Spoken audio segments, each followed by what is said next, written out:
नमस्कार। स्वागत है आपका इंडिया टॉप डॉक्टर के स्वास्थ्य संवाद में। आज हम बात करेंगे कैंसर के बारे में। अब कैंसर क्या है? जैसे कि बहुत से लोग मानते हैं, कैंसर सिर्फ एक बीमारी नहीं है जो कर्म से झूठा बदला लेने के लिए होती है। ये वास्तव में एक ऐसी बीमारी है जिसमें पहले से कई ज्यादा ध्यान देने की जरूरत है, क्योंकि मामले अब बढ़ते ही जा रहे हैं। इस बारे में बात करने के लिए आज हम डॉक्टर राजीव कुमार के साथ थोड़ी सी बातचीत करेंगे। वह एक रेप्यूटेड होम्योपैथी चिकित्सक है जो होम्यो फाउंडेशन से जुड़े हुए हैं, जो कि अनुभवी होम्योपैथी चिकित्सक के आवाज के लिए जाना जाता है। तो चलिए उनका स्वागत करते हैं।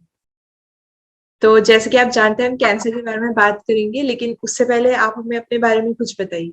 मेरा नाम डॉक्टर राजीव कुमार है।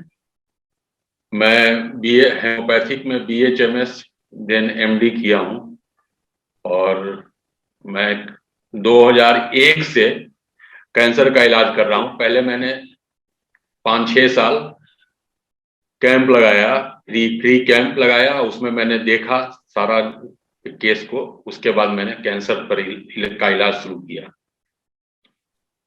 और अभी फिर उसके बाद मैंने नोएडा में अपना क्लिनिक खोला और तब से मैं कैंसर का इलाज कर रहा हूँ। बहुत बढ़िया सर।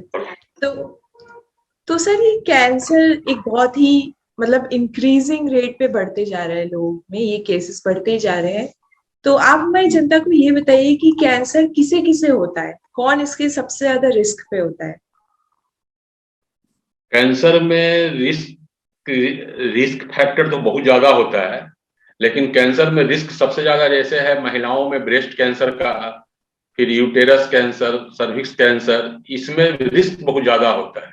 और जनरल बात करें तो लीवर कैंसर, उसके बाद ल्यूकेमिया, ब्लड कैंसर, इसमें भी रिस्क बहुत ज्यादा है, जो कि जल्दी रिकवर नहीं हो पाता है।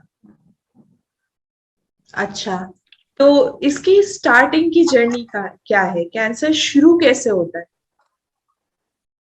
शुरू कैंसर में, पहले तो कैंसर में कोई भी सिस्ट जो होता है बिना पेनलेस यदि हो तो वो स्टार्टिंग पॉइंट उसी को हम लोग का मानते हैं। लेकिन जब उसमें वो 8 साल 10 साल के बाद वो जब ट्यूमर में कन्वर्ट करता है, तब वो कैंसर का फर्स्ट स्टेज आता है। जी, एक ऐसा मानना है लोगों का कि कैंसर जेनेटिक होता है, क्या ये सच है? हाँ, जेनेटिक भी होता है। इस बारे में आप कुछ और बताना चाहेंगे?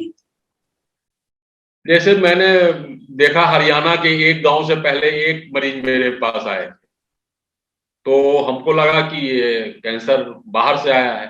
फिर जब मैंने उसका पूरा जब केस हिस्ट्री लिया, क्योंकि हम लोगों में केस हिस्ट्री और टोटलिटी ऑफ सिम्टम देखा जाता है सबसे पहले, तो जब मैंने देखा तो उनके फादर को भी हुआ था, उनके दादाजी को भी हुआ था। उसके बाद उस गांव से लगभग 98-99 लोग आए हमारे पास कैंसर के इलाज के लिए।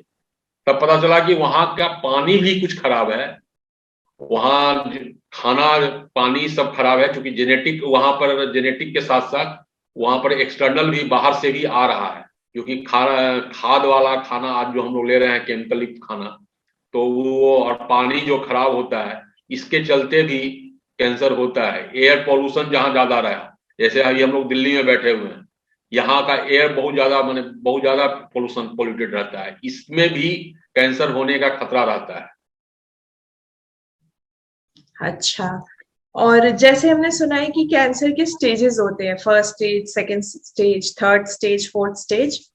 तो ये जो स्टेजेस हैं, इनका मतलब क्या होता है? ये किस लिए ये बताए जाते हैं?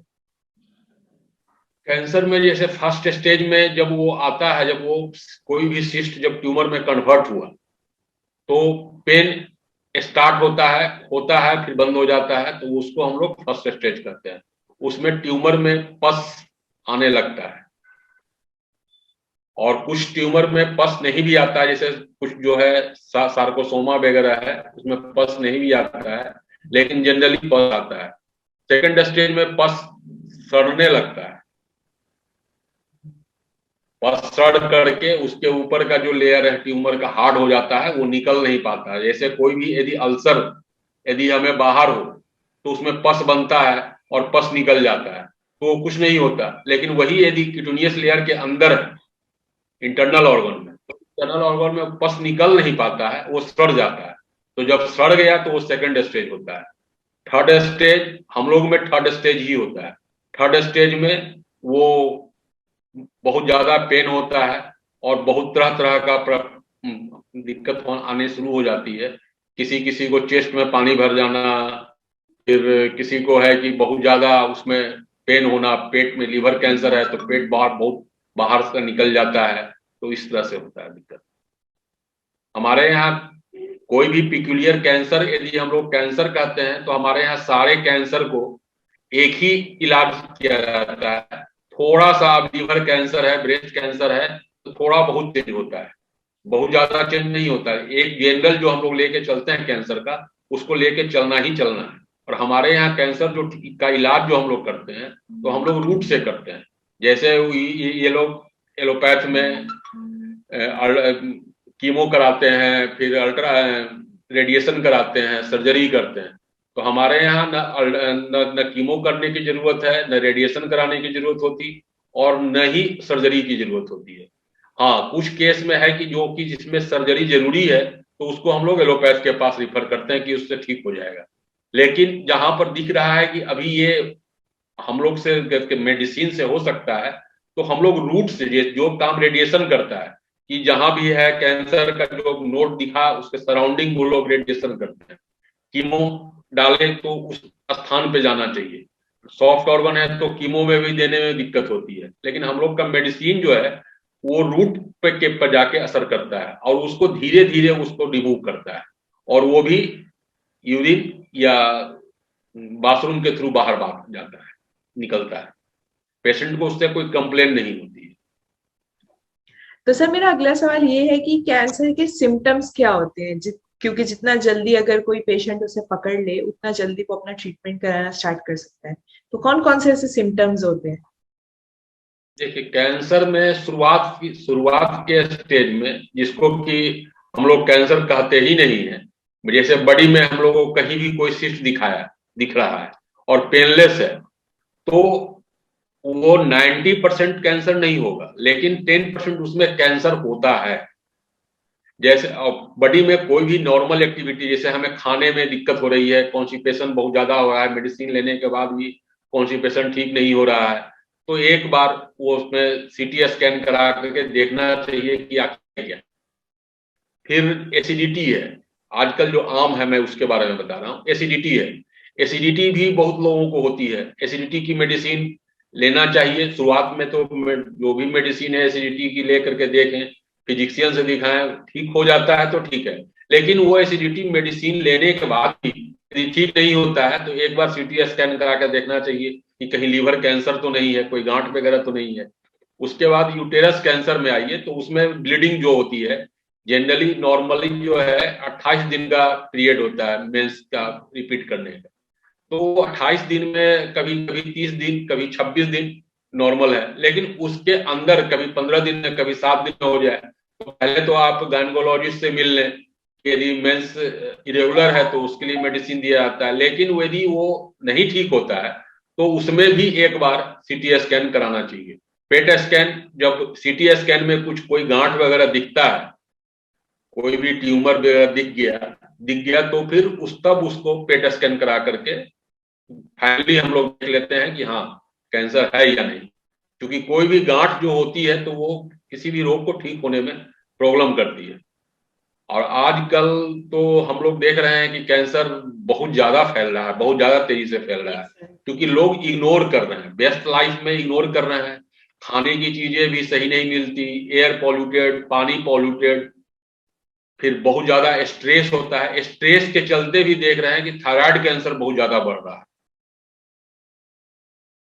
तो एक बार कैंसर होने के बाद, जैसे कैंसर के बहुत सारे अलग अलग टाइप्स होते हैं तो उनके अपनी अलग अलग दिक्कतें होंगी, लेकिन इन जनरल जो कैंसर, मतलब हर टाइप के कैंसर में ऐसे कॉमन कॉमन कौन कौन से कॉन्सिक्वेंसेस होते हैं जो एक पेशेंट को प्रभावित कर सकते हैं? नहीं, देखिए, कैंसर जब अलग अलग कैंसर जो होते हैं उनमें अलग अलग ही सिम्टम, जैसे जिस ऑर्गन में कैंसर हुआ, ब्रेस्ट में हुआ तो उसका अलग है, ब्रेस्ट में होगा। ब्रेस्ट में ट्यूमर होगा, फिर यूटेरस में हुआ। तो लेकिन सब में कॉमन ये है कि सब में ट्यूमर ही होता है, सब में ट्यूमर ही होता है। अब एनल कैंसर है तो एनल कैंसर में जहां से लैट्रिन होने का रास्ता जो है वहीं पर एनल के पास ट्यूमर हो जाता है। तो वो ट्यूमर रास्ता ब्लॉक करता है, जिसके चलते कॉन्स्टिपेशन होता है। लाख मेडिसिन खाते रहिए, कुछ नहीं होता। ब्रेस्ट कैंसर होता है तो ब्रेस्ट में ही हो जाता है, ब्रेस्ट में ही ट्यूमर होता है, जो कि धीरे उसमें दर्द शुरू होता है, तब हम लोग उसको कैंसर कहते हैं। उसके पहले हम लोग कैंसर में उससे नहीं लेते। तो इस तरह से सबका डिफरेंट डिफरेंट जो है इसी ढंग से सब में होता है। तो ऐसा पॉसिबल है कि एक इंसान को दो अलग अलग टाइप के कैंसर, दो या दो से ज्यादा कैंसर हो जाए? हाँ, जब कैंसर जब वो थर्ड स्टेज में जब आ गया और उसका इलाज नहीं हो, प्रॉपर ढंग से नहीं हो पाया, तब वो मल्टी में आ जाता है। उसमें एक ऑर्गन से दूसरे ऑर्गन में भी पकड़ता है। जैसे क्योंकि ब्लड जो है पूरे शरीर में जो सर्कुलेटरी सिस्टम के थ्रू जो जाता है, तो वो ब्लड में मिलता है और ब्लड में दूसरे ऑर्गन को भी पकड़ने लगता है। एक व्यक्ति को 3 से 4 ऑर्गन में भी पकड़ते हैं, कैंसर आ जाते हैं। तो वो कैंसर बहुत कॉम्प्लिकेटेड होता है, उसमें ठीक होने के चांसेस 10% से ज्यादा नहीं होता। ये तो बहुत ही, क्या ही बोले हम। तो जैसे ही पेशेंट्स होते हैं जिनके कैंसर ठीक भी हो जाते हैं, पर जैसे उनका कीमोथेरेपी कराया जाता है तो उससे बाल झड़ जाते हैं या और भी परेशानियां आती है, तो कैंसर ठीक होने के बाद भी लोगों को एक साइकोलॉजिकल डिसऑर्डर सा बन जाता है कि जो अपने बॉडी इमेज को लेके वो बहुत ज्यादा मतलब कंसर्न्ड हो जाते हैं, बाहर जाने से कतराते हैं कि बॉल्ड हो गए हैं तो अब नहीं जाएंगे। तो इस बारे में आपका क्या कहना है सर? नहीं नहीं, तो हमारे यहाँ तो कीमो की जरूरत ही नहीं पड़ती। हमारे यहाँ तो मेडिसिन से ही हो जाता है। और कीमो भी हम उन्हीं पेशेंट पे दे सकते हैं जिनका कि हेमोग्लोबिन परसेंटेज ठीक हो। यदि पेशेंट कमजोर हैं, वीक हैं, तो वो कीमो बर्दाश्त नहीं कर पाते, वो कैंसर से बाद में कीमो से ही पहले मर जाते हैं। ठीक है सर, और आखिरी में कोई आप संदेश ऐसा जो हमारी जनता के साथ शेयर करना चाहेंगे? हाँ, आजकल के समय में मैं पब्लिक को कहना चाहूंगा कि कोई भी छोटी सी चीज इग्नोर ना करें। खास करके बॉडी में किसी प्रकार की कोई सिस्ट है, या आपको जो दिख रहा है कि हाँ कुछ गांठ जैसा दिख रहा है, सिस्ट टाइप का, मसूर के दाना के समान भी, तो उसको इग्नोर ना करें, उस पर उसको उसको देखें और उसको बात करें। यदि बढ़ रहा है, पेनलेस है, तो जैसे ही जब उसका साइज धीरे धीरे बढ़ता जा रहा है तो उसको रिमूव करवा लें। और खाने पीने में आजकल ये जंक फूड जो इतना यूज हो रहा है, जंक फूड का थोड़ा कम इस्तेमाल करें। और कि कोई भी बीमारी जैसे एसिडिटी, कॉन्स्टिपेशन, लेडीज के लिए ब्रेस्ट में किसी प्रकार का पेन या मेंस इरेगुलर होता है, तो उसको इग्नोर ना करके पहले तो आप अपनी दवा ले सकते हैं, लेकिन ना होने पर फिजिशियन से मिलें और उसके बाद सीटी स्कैन जरूर करवाएं, ताकि जो अंदर का पोजीशन है वो पता चल जाए। और जहां कुछ डाउट हो कैंसर का, तो एक बार पेट स्कैन करवा के उसे देख लेना चाहिए। काफी अच्छा संदेश दिया है आपने हमारी जनता को। बहुत बहुत धन्यवाद सर हमारे साथ जुड़ने के लिए। उम्मीद करते हैं आपसे अगले इंटरव्यू में मिलेंगे। ठीक है, thank you very much. Thank you sir.